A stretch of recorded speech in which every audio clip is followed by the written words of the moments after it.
Welcome to DelftStack. In this video, I will show you how to fix auto brightness on Android in a simple way.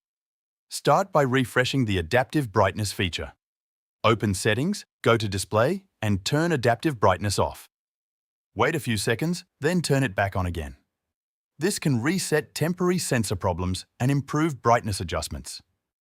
Next, clean the top edge of your phone screen. Most Android phones place the ambient light sensor near the front camera.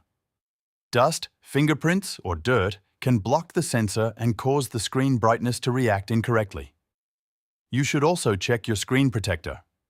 Thick or poorly aligned protectors may cover the sensor area and interfere with automatic brightness detection. If needed, remove the protector temporarily and test the feature again. Another common cause is battery saver mode.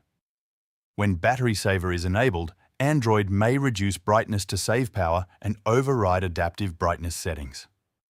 Open Settings, go to Battery, and disable battery saver to test if the issue is fixed.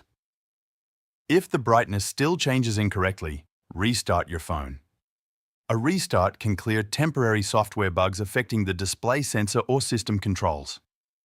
After completing these steps, move between bright and dark areas to test whether your phone adjusts screen brightness normally again. Thanks for watching.